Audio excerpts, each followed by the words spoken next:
سلامونه جوړ په خیر ښه راغلاست. خدای دې وکړي چې روغ او جوړ به یې ملګرو. نن د جون 9 دی او سبا 10 دی. د پی یو آر کارډ لرونکو افغان کډوالو ته چې کوم یو کال وخت ورکړل شوی او سبا پای ته رسیږي.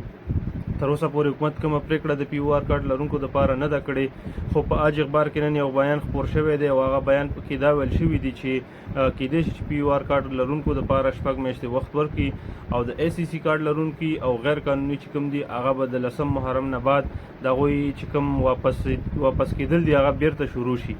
نو راځئ دا بیان در سره ورو.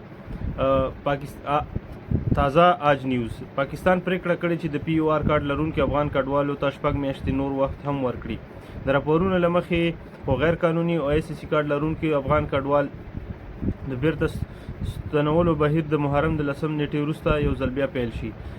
دا په داسې حال کې ده چې د پی یو آر کارډ لرونکو ته ورکړل شوی مهلت سبا د جون 10 ته پای ته رسیږي، خو د پریکړې له مخې دوی ته د پاتې کېدو لپاره 6 میاشتې نور وخت هم ورکړل شي.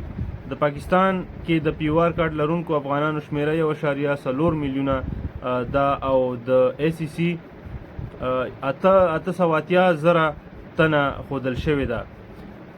ملګرو کیدای شي چې ای سی سی کارډ او غیر قانوني کم دي د هغو د واپس کېدو بهیر واپس د محرم نه واپس شروع شي او واپس کېدل د هغو سټارټ شي، یا به یې ډیپورټ کوي او یا به یې لیګي قانوني طور باندې په تورخم به یړي.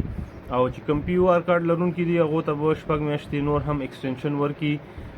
نو دغه خبر راغلی ده په آج نیوز کې او لا اوسه پورې کنفرم شوی نه ده د حکومت لخوا چې هغه هم کله کنفرم شي چې 6 میاشتې وخت ورکوي که نه ورکوي. خو دا خبره منظوره شوې وه چې کوم د صفرانو وزیرانو ترمنځ کومه غونډه شوې وه هغې کې دغه 6 میاشتو باندې اتفاق راغلی و چې افغان کډوالو چې کوم پی یو آر کارډ لرونکي دي هغه ته به 6 میاشتې وخت ورکوي. مننه، السلام علیکم.